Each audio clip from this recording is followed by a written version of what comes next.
So whether you consider Ukraine an arbitrary nation or a new nation, it's a nation. There's millions of people that are self-aware. They consider themselves the state. And that's the reality on the ground. And anybody who calls somebody else a non-people, this is very sinister rhetoric. And we've had enough precedents of that in very modern, recent 21st century history. And we know the consequences of that. So when we get back to the interest in the United States, not only the United States interests, the global interests.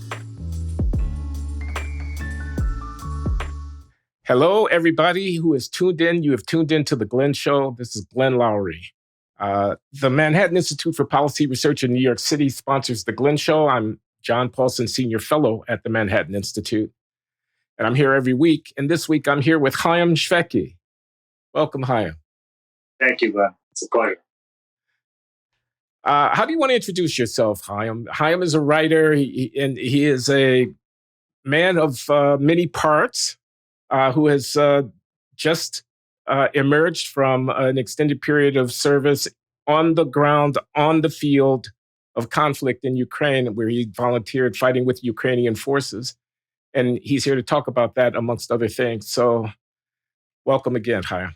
Thank you. Well, to introduce myself, I think I can handle that. Haim Shweky, and namely, writer by vocation, and libertarian by political disposition, and libertine by temperament, traveler by disposition, and royal acolyte and viewer of The Glenn Show. And sometimes thank you, Haim. Yes, he's been contributing notes from the field. And in fact, our relationship goes way back to when The Glenn Show first went on Patreon and Substack. And Haim was helping me conceive how to articulate what the mission of The Glenn Show is. I don't think we necessarily used all of that copy, but you did produce some copy for us that I thought was very stimulating. You remember That's that? Right. I do remember that. Our relationship probably goes back at least correspondence, 3 years now, 3.5, something like that. And I suppose it was only an eventuality that I get to speak to you vis-a-vis. And it's a mutual pleasure. I thought I'd reiterate for the elucidation of the audience how that came to be when we were speaking about just before I started recording. So I believe it was the vice presidential debate of 2020. In 2020. Right. So it's got to be at least 3 years now. And I had written an article about this circus and how we take it solemnly, and for my own amusement and the amusement of my girlfriend at the time and my small coterie of friends. And at the behest of that girlfriend, she told me, "Why don't you send this article in?" I said, I never considered myself ready to send in the articles. So I never sent anything in before. And I don't think the writer should really ever consider himself ready. There's no such thing as perfection in any field, really. So she says, "Why don't you send it into that guy you've been raving about lately from this show that you discovered that you said was like a contrarian, open-ended, non-pretense, just open discussion." I said, "Okay, yeah, Glenn's his name. I'll send it to the black guys." I sent it into Glenn Loury, and you were one of the first to respond. And as I told you before, and I want to say to you now, and I like to say in public, happy that my first article, not every writer, seldom does a writer get the first article he decides to send in immediately accepted. And believe you me, there's been a slew of rejections after that. That's just part of the craft, and one soon gets used to that. But I am proud, and I'll be forever grateful that my first article came by way of your hand. And that's something kind of you to say. Yeah. I appreciate it. And, I should give some credit to Brian Anderson, who was serving as the editor of City Journal, which is the magazine that is published under the auspices of the Manhattan Institute, where I'm a fellow, who looked kindly upon your contribution and So Yeah, it was working great. together. Yeah, absolutely. So you're a novelist, are you? Um, I'm a novelist of sorts, and until a book gets published, I don't know if you could officially call yourself that, but I never thought the writer is beholden to the imprimatur of a publishing house to call himself a writer. It's not a career, it's a vocation. It's not something that comes from the outside in, it comes from the inside out. So it's not because a gilt-edged business card says writer on it that makes you a writer. So writing a novel is something other than writing an article. Even an article, people don't, people read an article. You're a speed reader. I always ask you how you did it. I'm jealous of how fast you can absorb information, process it, and read. I'm a very slow reader because I think the writer, when he reads words, he's analyzing, he's digesting it, he's seeing it in a way he's not only trying to extract the meaning of the text, but he's seeing the style and the form and the morphological way that the author constructed it. So he's seeing it a different way. And as I'm reading, it's not only about just absorbing the information on the first plane. But that's why I'm a very slow reader. But in any case, I am working on a novel, and when that comes out, we'll get there. We'll see. But I don't Okay. categorize as sort of writer. Writers, he's panoptic in his interests and his forms. And people say, they always ask me, oh, what do you write about? What kind of writer you are? And I don't really think of it in kind. I'll write about anything from my specialty coffee here to geopolitics, like I've been writing with you recently. Speaking Haim has about been making contributions at the Glenn Loury newsletter, the Substack.com. that actually started as a personal letter to you, and it kind of evolved into what we cheekily called dispatches, reviving that old World War I term, communiques, and it turns into something that I didn't anticipate. But in the retrospect, given my objectives of why I went there, I think we did a good thing. And it amused me when you called me the foreign correspondent, the Glenn Show. And let me just say here to you that I'm happier being the semi-official foreign correspondent of the Glenn Show than any official correspondent for CNN or your Saturday morning newspaper that go to Kiev or Lviv and write from the hotel. There's a lot of good writers and observers there in Ukraine. I'm not putting it down, but I think I hope we achieved something different and a little more intimate than what you would see in the broader name brands of your magazines and news outlets. We're proud to have you. We appreciate the contribution that you're making. How did a young writer such as yourself end up on the field of conflict in Ukraine? You want to tell us about that? Well, I was living originally in the East Coast, and I was living in the Middle East, in Israel and Palestine. I was residing there for some reasons, and I found myself a writer who really wasn't writing. I haven't read a book in 3 months, and I hadn't seen family in 3 years. The high holidays was coming up, and I think 3 years was a sufficient time to give a visitation to the mama. And I had 3 months hiatus between that decision and until going home to New York. And Ukraine came between that. My thoughts naturally turned to Ukraine. And like I said, sometimes the writer has to leap over his desk. And one thinks of Byron in Greece or Orwell in Catalonia. One of our dispatches was named homage to Ukraine and an echo to that. Or Anthony Burgess in Malay, Hemingway in Cuba, Patrick Farmer also in Greece, Graham Greene anywhere, like you said.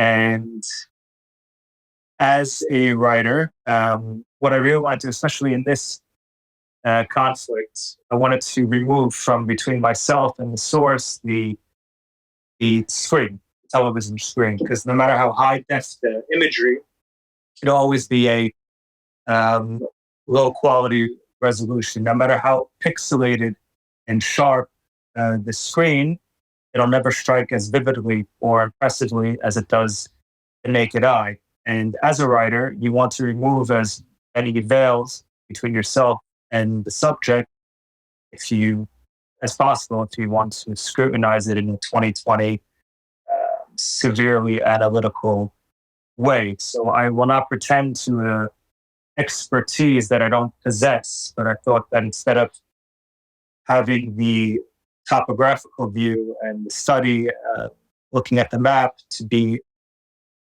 in that point on the map itself, trading ink for flesh. And I went there basically had two objectives. I wanted to gain the perspective of the citizen and that of the soldier as well, from the bed to the barracks, from the home to the home base, from the capitals to the headquarters, from the cafes to the cafeteria mess hall. And in that view, I joined the Foreign Legion. I was afraid, was hesitant at first because I only had 3 months to give until my flight back to the East Coast, my homecoming, that they wouldn't accept me in an actionable capacity. Because wait, I'm not following you. I'm not following you. Yes. When you decided to volunteer and serve, you knew that the term of your service in the Foreign Legion, you knew the term of your service would be limited to 3 months, which is the time that you had to spare. Months. Right. I knew I was going to need 3 months. I had 3 months to give. I had this lacuna of time, and I dedicated it to going to Ukraine and seeing something of it for myself, especially with this issue in the media. And since being exposed publicly, the arguments are not very enlightening. What I've heard, I mean, most of these debates that go on, Ukraine, yay, nay, it seems to me most people are arguing from the gut rather than the pituitary gland, let's say. Like I said, I wanted to remove the screen and the media between myself and that story and get at the story on the ground in colloquial phrasing, and in this case, literally in the ground, dug in the ground. And so I had 3 months to give, and I dedicated that time to Ukraine. And because it was only 3 months, what I was saying was that I was hesitant they wouldn't accept me in an actionable capacity of joining Foreign Legion because right. There's a minimum amount of time that you have to go through basic training. Those who don't have military experience, and most of them did not. That's as far as maybe the legionnaires. It's like a eclectic group, hodgepodge of different characters.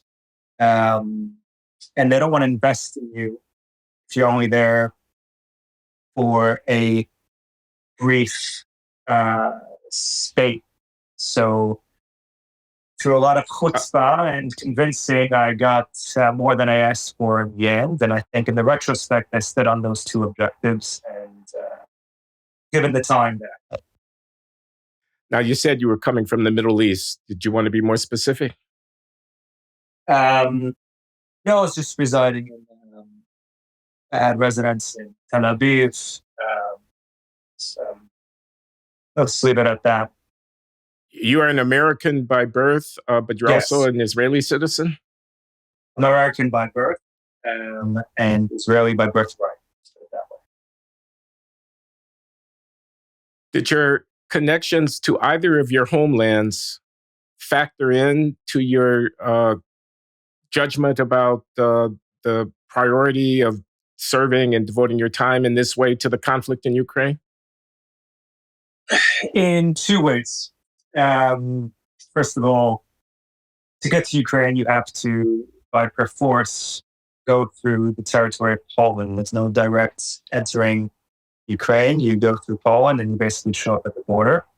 And you say, hey, I'm here to volunteer, just like that. And they guide you through the channels and vet you and allocate you accordingly to your potential and experience.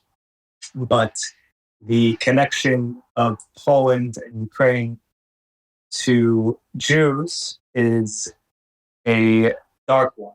And so in that sense, you don't hang a prince for the king's sins.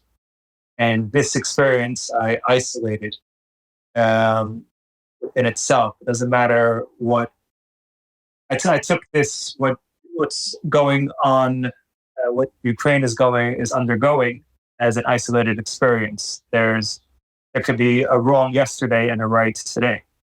And whenever one hears rhetoric about certain people being a non-people, I think as someone who's been living in Israel and Palestine and with the history and the Jewish history of saying, well, you're not really, there's people to this day that don't consider Israel a real country, they consider it a colonial outpost. Or on the other side, the ultra Zionistic contingent would not consider Palestinians a real people, but only a reaction against Jewish immigration. And I think both these notions are very ominous and sinister, and we know where they lead.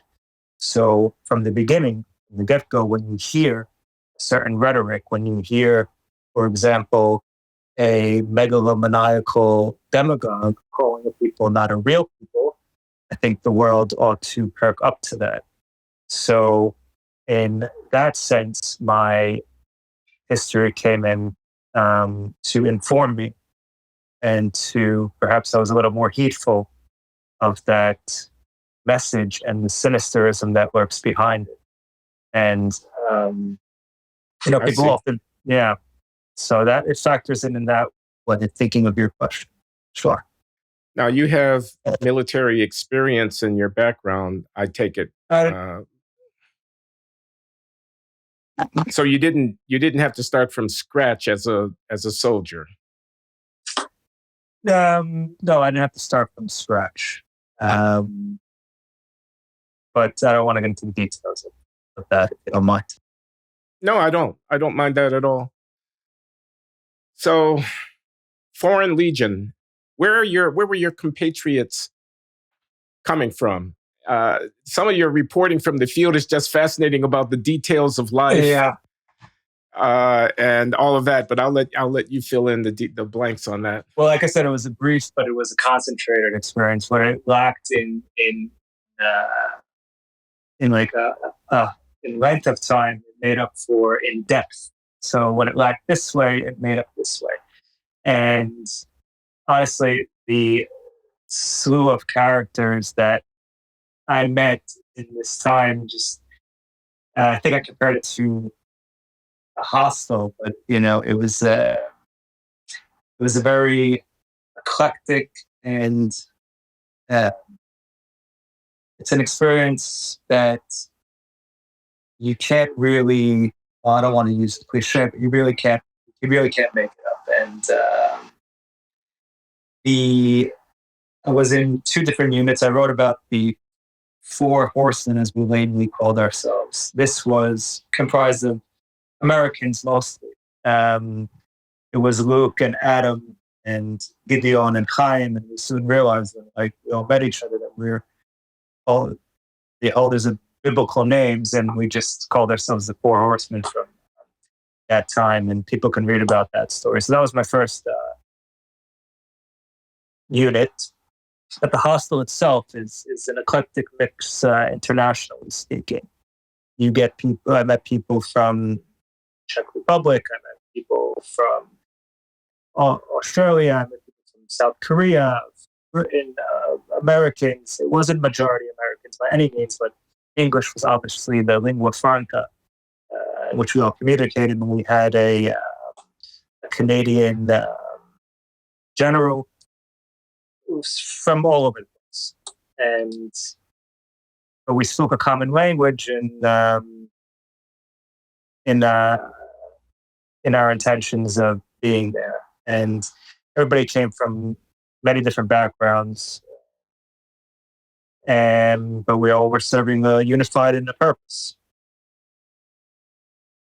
Insofar as you're at liberty to say, I'm curious about your um, integration into the Ukrainian forces or lack thereof, and the coordination of your activities, foreign legionnaires on the one hand and regular Ukrainian military on the other, and were the tasks that you were assigned different in virtue of the fact that you were, under the conditions that you and your colleagues were, and that kind of thing? Well, like I said, when you get there, you get to a certain filtration point where they interview you. They first register that you're, I was going to say sane, but I think sane enough would be the word. And there's Foreign Legion, and then there's the intelligence units and the Ukraine Army. I started in the Foreign Legion, but I eventually got into a reconnaissance unit. So that was something separate than the regular battalions. I managed to convince my way in there, but it behooves me to say from now that I was a volunteer. So as a volunteer, I can come and go of my own volition, I serve according to my own will. There are paid, contracted soldiers that are there that signed a contract to support the war for a minimum of 3 years or until such time that the war ends. Let's hope that it's less than 3 years, inshallah.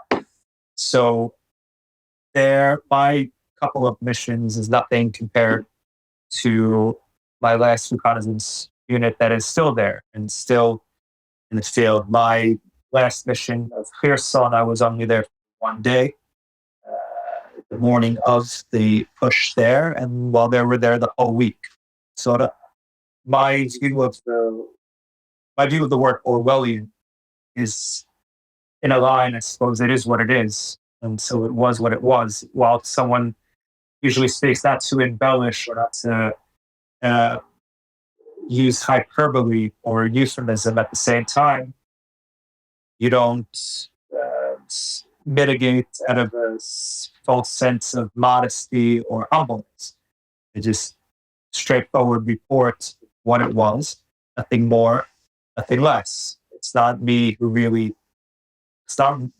wrote the events, only me who wrote down the events, the chronicle which you were so kind to publish. And there's a lot more, by the way, that I just had this stack of amorphous notes that I'm trying to, still to this day, they say out of 3 months, I've got more material than Now, people should know you have your own Substack platform where you're putting up material.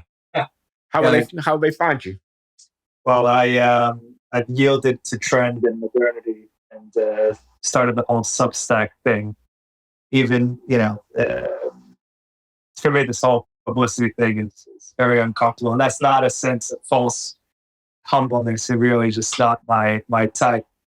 I wanted to talk to as old new friend, as you put it, and I would never say no to that. The Substack, I figured it's a place for all the renegade writings, all the unofficial writings, all the deviant writings, all the ones that won't be put up in the strict contours of your themed or niche magazines. What's right for City Journal, for example, is not what's right for National Review, is not what's right for whatever magazine it is. So all those renegades, this will serve as a home, as they say in the cliched journalese for those writings. So I opened it up and I thought it would be a good place to, and they let you put up what you want, and they have lawyers for free speech. And that's something that really resonates with me. So I called it the Garland, and basically it's under my name, Haim Shweky.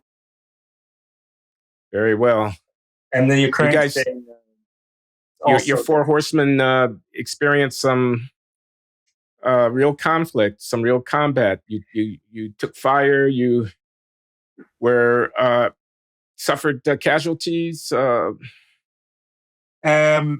my Four Horsemen was one reconnaissance unit that I was in a second one, and we each went our own ways, and now they're all back to their countries of origin.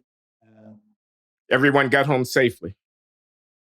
From that group, yes, I believe so. I'm in touch with Luke, who's in the Czech Republic. He's American. He married a Czech girl. He's living there in hope to join him for a side pull beer sometime soon. And then Adam, we've been out of touch with Adam. We hope he's okay, but that's a different story. I don't want to air too much personally here. Sure. We speak afterwards. I can talk to you about that. Gideon has his own story, and that's written about. I don't know if she's still there or not. And then my second reconnaissance unit in Kherson, I haven't been in touch with them since I left. I was only with them for the last month or a few weeks. And yes, that's it. But I'm happy to say that my original friends from the four are all well, and we've been forged in this cauldron. We forged a friendship that really cannot be created under normal circumstances. And they're friends that I would have for the rest of my days. And it's like in the army. When you go through something of this sort together, the circumstances really make the relationships between you. When you undergo a certain challenge and come out of it together, there's people of all different backgrounds that would never, in the normal circumstances, even approach that type of person at a dinner party and talk to him. But under these four circumstances, you realize you become best of friends. But Luke and Adam and I would have got along in any scene in a bar or in a mess hall. So, yes. So I have a nostalgic place for these that I do. I want to ask you about how things are going in the conflict, and whether you have a sense of how successful the spring offensive of the Ukrainian forces may have been, about what the prospects are for resolution of the conflict on terms favorable to the Ukrainians. Well, and so on. Much is made. Prigozhin.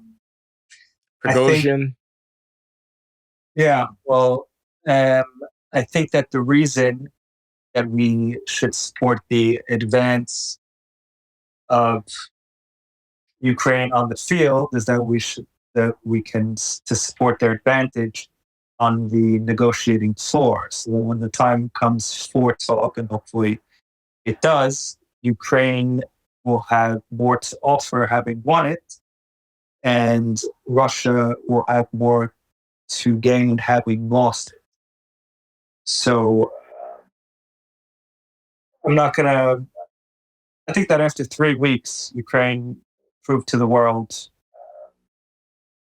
something that none of the so-called experts would have ever predicted. And I think to prognosticate an outcome to this would be foolish of me to even essay or attempt to see where this is going. But I think we have to understand that Ukraine is a cordon sanitaire to the rest of Western Europe. We think of Poland and the stability and free. Poland has never been as free and as prosperous as it has since it's joined NATO, and we understand the necessity of Poland for stable Europe. And Ukraine is a buffer zone between Russia and Poland herself. And I think the necessity of keeping Ukraine secure is in the interest of Poland, most directly, the European continent, and ergo the United States and the Western allies. I don't know how direct an interest we have to support that. I think that's an obvious notion. Well, as you know, there are many in the American political debate on the right and on the left who take issue with the judgment you just rendered about exactly what the American stake is. This is a European problem. Yes, NATO, but the U.S. shouldn't be doing all the heavy lifting, I understand. etc. Well, Nuclear war being risked, you push Putin into a corner, the stakes are very high, etc. And what are the stakes of letting anybody who threatens tactical nukes get away with their will? What's the threat tomorrow to every other country that sees us? Let me put it this way. The latest episode that I happened to catch of the Glenn's show, or TGS as the cool kids call it, was with Cornel West, the presidential aspiree. Now, I'm glad you mentioned him because that's exactly who I had in mind when I said exactly. Well, that's exactly who I thought of. So I thought the arguments that he made in that segment that you obviously asked him about Ukrainian issues because he's running for president, I thought he encapsulated a lot of the points that are made by, dare I call them, I won't say the apologists, I know he would contest that term hotly, but at least let's say the skeptics to this war. So maybe I'll take a minute to furnish a riposte to the good doctor, if I may. We can take it from there. Please. Okay. So you obviously asked him about his thoughts on Ukraine and what he thinks about it. And he begins by attempting a view from the reverse side, as most people of the counter argument do, which is no bad thing in itself. I think it's a necessity, actually, for understanding how we're supposed to move forward. Know thine enemies, sort of.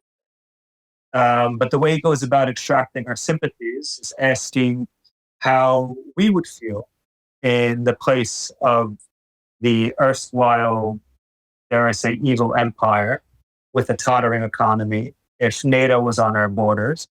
And in almost lamenting tones, he speaks about the loss to the USSR in the past few decades of 14 former satellites.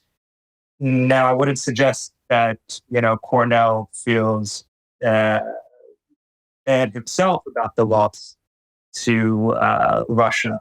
And I'm sure Russia's very pained. And I'm sure that Putin feels very bad about this loss to these countries. But what if we would canvass those countries themselves? I doubt that the pain is mutual. And I don't think the pain is likewise. And if we bothered to ask these countries, I don't think they very much regret the breakup and wouldn't want to be reinfolded in the former Russian Empire. I think it would. No, they wouldn't. But excuse me for interrupting. I just want to say on Cornel's behalf, I think he would concede the point that the countries thus liberated enjoy their liberation. But he would ask us to think about it from the point of view of what he called the Russian Empire and the feeling of being overtaken by history and being cornered. And in that circumstance, I can say I'm not persuading you, but I'm just trying to complete his thought. Lashing out, sure, just as we would lash out if we were in American empire terms, to find ourselves in a similar situation. I also hear this argument that Putin has his reasons. Well, I never thought he didn't, that a dictator would act dictatorial, that a totalitarian would act in a totalitarian manner, is no surprise, and it's certainly understandable. Here we have in the nefarious figure of Putin, a sadistic autocrat and demagogue, jealous of power, who disappears journalists, poisons oppositional voices, jails reporters, disrupts global norms, invades other countries, not only trespasses upon their borders, but trespasses upon their identity. That's even more sinister. Suppresses freedom of speech, religion, sexuality, expression. There's always Siberia for the dissenter. He favors bribery over bargains, threats over compromise. And then he has the chutzpah to blame the US for coming to the aid of those former satellites and their allies who want to retain some semblance of freedom and not be reinfolded in under the Russian boot. Let's stipulate that Putin's a bad guy. Why am I, an American, at war with him? You're not only at war with him, but you're aiding his friends that are at war with him as well. And the stability, cronyism, favoritism, chauvinism, annexation, mock referendum, bribery, intimidation, poison, murder. I don't think these are. I know which side I enlist upon when it takes no. You often hear that there's gray in this conflict, that it's not black and white. There certainly is gray, but there's a lot darker shades of gray on one side and a lot lighter shades of gray on the other. And I think I know which side America should fall upon and support our allies. In the Budapest Memorandum, we might not have committed in text to coming to the aid of Ukraine, but we've definitely committed in spirit. And I think that there will be repercussions for not doing so. Well, that's the point I want to explore, because I'm with you on the normative assessment. Bad, evil, danger, nothing to be admired or approved of, to be rather condemned. The question is, how much risk and how much cost am I to undertake, speaking here of the United States, in virtue of that? I mean, there are a lot of evils in the world. It's not necessarily my imperative to seek to stamp them all out. What's the threat to me? What do I tell the American taxpayer is the justification for the treasure and the risk of escalation and entailment that is implied by our course of action there? Well, I do know this. A reactionary, militaristic, nationalistic. If you combine those last two, militaristic, nationalistic, you get jingoistic, revanchist Russia, backed by, and indeed sacerdotally sanctioned by, a reinvigorated, chauvinistic East Orthodox Church, and a combination of church and state, which would make any Jeffersonian shiver. That state and the progress that it's going upon is not in the interest of anybody. Obviously, the most proximate to that state, but it's not in the interest of Ukraine. It's not in the interest of Poland. It's not in the interest of Europe, and therefore it's not in the interest of the United States.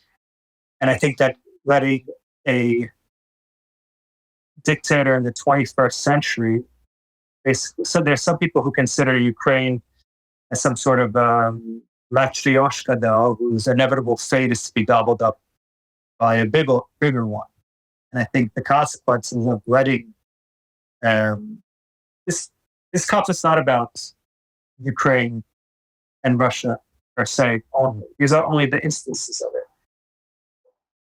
This is about any smaller country that is vulnerable to another one who is audacious and has its sights upon it and clamps down upon it. And I think that the repercussions for the world, is this is only an instance, and that's why there's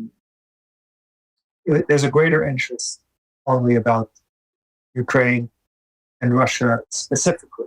It could be any smaller country that is next to any bigger country who has machinations against them. Okay, I got to ask you this, Chaim. Sure. What about the neo-Nazis that are a part of the larger framework of Ukrainian politics and militias, mobilizations, Azov Brigade, and all of that? Is that you're a Jew, an Israeli, an American? Well, is that a problem Ukrainians for you? I'm sorry, say it again. Ukrainians have their Azov Brigade and the Russians have their franca brigade. This is only a pretense. And I don't think it's to be taken seriously that Putin went into Ukraine to denazify it or to save the Russian language in some type of Lebensraum, the Russian version. Not at all. And whether there is some... I don't see this question as mutually. I never understood why it's mutual exclusivity of the two sides of the conflict. Why one can't fight against Ukrainian corruption and at the same time fight against Russian aggression. Why we can't fight for the protection of the Russian language in certain areas and education in Ukraine while fighting for the respect of Ukraine herself in Russian territory. These things are not mutually exclusive. Now, like I said, there are shades of gray, but there are definitely lighter shades of blue on one side and darker shades of gray on the other. And it's very clear to me which side I enlist on. It may not be day and night, and the counter arguers tend to focus on the dusk and the dawn, and in those twilights where the difference is less clear. But for me, it's as clear as an afternoon sun and a midnight moon. Okay. A writer has jumped over his desk. he finds himself bivouacked within shouting distance of enemy lines with buddies with whom he has developed very close personal friendships and allyship and so on. He's at war. The writer is at war. These sensibilities seem to, maybe I'm naive, clash with one another. The warrior, the martial, death. I think that's, no, how often do we read of the poet warrior, King David? I think the brain and the brawn in harmony. I think you have a pen in one hand and a gun in the other. I think these are complementing each other. I think it's not necessary that the pen is mightier than the sword. I think they both have their own place. But I guess I'm going from the foot marching of the soldier to the hand marching of the penman. But in any case, I do want to reiterate and not belabor the point that I was only there as a volunteer and only there for 3 months, and my handful of missions is nothing compared to the paid careered soldiers who are foreigners who went there, who are going to be there for the duration of until the war ends, really. So, do you think it was what it was? Do you think some of your compatriots might have resented your transitory participation? That you had a certain date by which you were going to be out, and no, they were going to be continuing on and subject to, grave risk? No, not. I think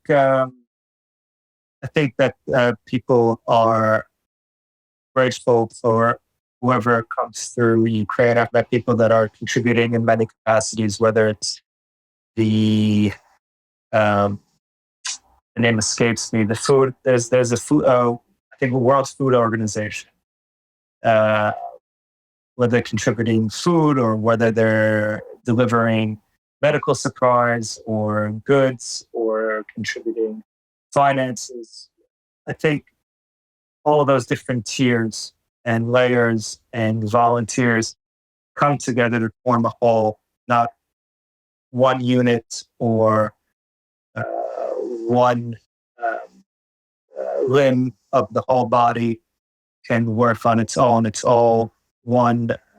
Everybody has their contributions and we all work together for this war effort. It's not only on the field and in the barracks, but there's many people. From when I was perambulating the still free cities of Ukraine to when I was briefly in the foreign region, I wanted to gain those two perspectives, and it forms one drive forward.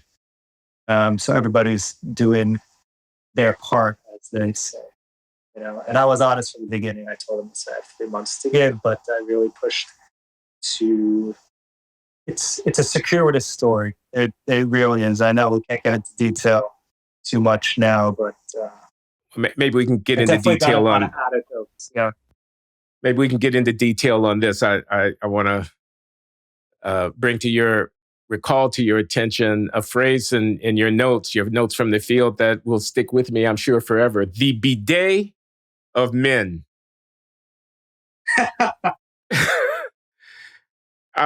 And it's so evocative. Luke is going to love that, man. I'm telling you. Will you explain to the audience? I didn't know what a fucking bidet was before Luke went on a soliloquy about the about the celestial pleasures of a bidet. He goes, "Oh, you Americans, you know nothing about the art of toiletries." Now, this is a bunch of guys who are bivouacked out in the woods somewhere who have to do the normal bodily functions. I can't believe Mark kept that, by the way. I thought of every line that I'm fighting for as a writer to keep in there and get unedited. Like, they must have kept that by mistake.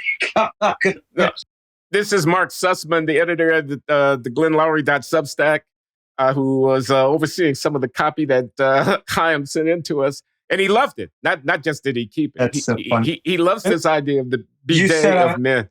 You said I was in good hands when you put the Mark. It really has been more than fair. Some editors, it's in the nature of the beast to just be heavy with the shears and cut off your whole writing. But Mark is always fair to keep the idiosyncratic voice of the writer through the text, and I appreciate his subtle hand. And also I appreciate Nikita too, because I think that since the commencement of my dialogue with Nikita, it's really furnishes a good example of what I won't even call it debate. It's dialogue as in conversation as in co. It's a very unmodern understanding of what debate is supposed to be. And for Nikita, he's always asking these questions. He does it in a personal way.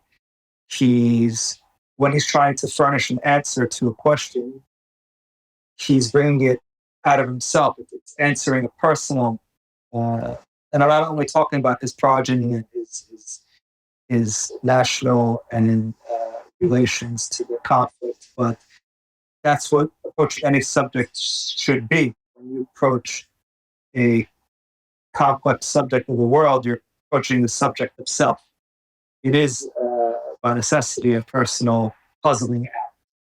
Let me explain to people that, excuse me again, Nikita Please. Petrov, who is the creative director for The Glenn Show and my colleague in producing the newsletter and the podcast, with whom I've been working very effectively for a number of years.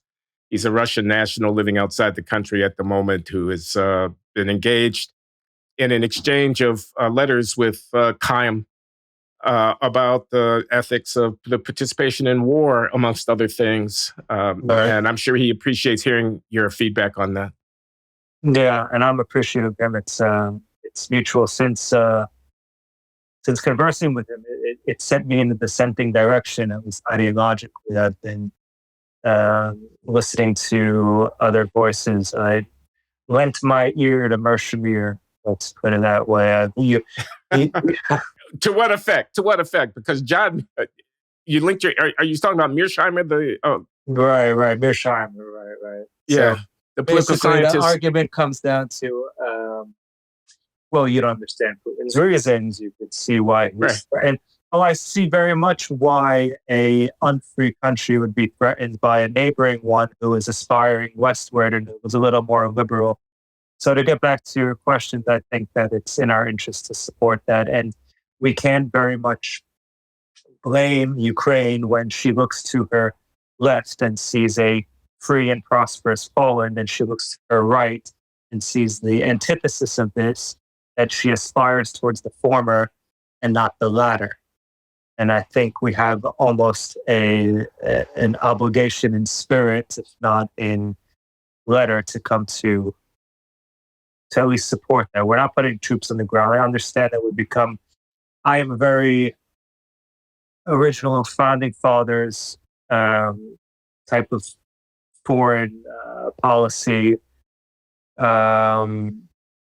acolyte, but in these globalized times, everything is interconnected, and our shores are not really so much separated by an ocean anymore in the modern world. And I don't believe we should put troops there, but we should continue to support them because, like I said, we'll support their advance in the field so we can support their advantage on the negotiating floor. And we need to have a true, secure Ukraine and not another Budapest memorandum. Nobody thinks of Poland now as anything but a free and prosperous country that should stay that way, and a necessity for the stability of Europe. And I hope one day we come to think of Ukraine as the same. It's no longer the Ukraine. Ukraine is an old Slavic word for borderland or frontier, but it's Ukraine to core. And whether you consider them a new nation, I don't care if it was created yesterday or this morning or in 1992 or going back to the Kiev Rus. I think that is making mention of medieval Kiev Rus in order to justify 21st century annexation of a country is as justified as taking a page from the Bible and using it as a real estate deed to appropriate the land of somebody living there today. It's just as much justification, and it's tenuous. So whether you consider Ukraine an arbitrary nation or a new nation, it's a nation. There's millions of people that are self-aware. They consider themselves distinct, and that's the reality on the ground. And anybody who calls somebody else a non-people, this is very sinister rhetoric. And we've had enough precedents of that in very modern, recent 21st century history. And we know the consequences of that. So when we get back to the interests of the United States, not only the United States interests, the global interests. I was struck when we started out this conversation with your emphasis on this fact that the demagogue who would declare a non-peoplehood of a people is a dangerous man. And you gave examples, among which were Palestinian national aspiration. What do you think should and what do you think will happen with respect to the national aspiration of Palestinians in the occupied territories? I'd contest the occupied territories designation, but what would you say instead? Well, I would say that it is an amorphous state right now, and it's something that can continue. But we have it's the same idea. We have millions of people next door who are self-aware, and whether you consider Israel a colonial outpost or whether you consider Palestinians an arbitrary national movement, doesn't matter what you think in theory. The facts are here. There's millions of people that are self-aware on both sides. Just like in Ukraine, That's not, you're not going to change by your theories or your plumbing of the bowels of history and making historical parallels and elucidation. This is all intellectual obfuscation. And what needs to happen, first of all, the first obligation of any government is the protection of their people. That comes first. And the Palestinians need to undergo a new sense of identity and their relationship to Israel and new leadership. Their anti-Semitism is a cancerous root in this region in the first place for hundreds of years, and that will take a lot to eradicate a change of leadership and new enlightenment. But most people wish to differentiate, because even when Cornel West made the parallel, Crane spoke about Jews and Palestinians, but I would modify that and say Israelis, Palestinians, because Israelis comprise as much Jews, Muslims, Druze, Buddhists, Ethiopians, Christians, as it does anybody else. So you see that there are Arab Israelis who are making a living and are integrated and just want a normal life like everybody else, but these isolated groups in the West Bank and Gaza, which are two different regions, they're growing up in a milieu that is very toxic, and there needs to undergo a new way of thinking, and at least a new leadership before we can really think about what a solution to the conflict is. I think conflict is a bit of a lame term. The media calls this situation, but yeah, in the meantime, it has to be mutual. But whether you believe in a two-state, some people are so right-wing in Israel that they come full circle. What is the position of the left wing, meaning that instead of a two-state solution, that they want to give Palestinians their own state because they want to separate a line and say, right, this is yours. You have Palestine. We can treat you the way we treat Lebanon, the way we treat Syria, the way we treat any other country surrounding us. If you send a rocket into our territory now, we're not responsible. I think the reason that Sharon went out of Gaza was for practical reasons, as more than there were idealistic. We couldn't retain that status anymore, but we see how that vacuum was filled, how Hamas took over the territory, and now it's basically a launching pad. And Gaza used to be a beautiful shore. It's a beautiful beach, by the way, but it's a very unbeautiful situation over there, and we can't have that on our right side the way we have it on our left side here in Israel. So again, I think let's say the least, but we need a change, an internal change, as well as a external one. We can't just make a contract without spirit behind it. What do you say to those who think the two-state solution is a pipe dream? It's dead. It's never going to happen. There's really only one state de facto between the Jordan River and the Mediterranean Sea. There are two peoples or more, but there's only one state. And the question is whether or not everyone has equal status as a member of the polity entailed by that one state, and the insistence on Israel, that state, being, quote, a Jewish state, close quote, necessarily implies that not everyone can have equal citizenship status in that context.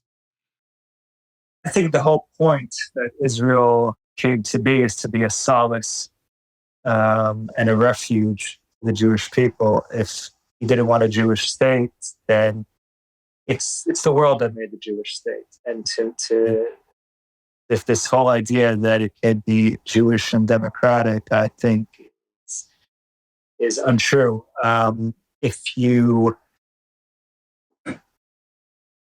If there's one people that prove that they need their own state and their own army, it's the Jewish people for the past, 2,000-3,000 years. We were exiled from every country that we went into. It's the world that created the Jewish state, not the Jews that created the Jewish state. So it would defeat the whole purpose that the Jewish state was created in the first place, to cease to make it a place that Jews have a right of return. But Arabs in Israel are more free than Arabs in Arabs' lands around this territory. That's often pointed out, and I'm not making a new point there. So that idea has to be retained, because that's the whole point of this place in the first place. And right. All right. Haim Shweky, thanks for being willing to discuss these sensitive matters with me here at The Glenn Show. And hats off to you as a writer and as a citizen of the world for putting your money where your mouth is. I have a great deal of respect for that. Okay. There's a lot of detail that we didn't get to discuss here that we could talk afterwards, but I appreciate it, Glenn. It was a pleasure to be here. Speak to you finally. Okay, we'll do it again sometime. We shall.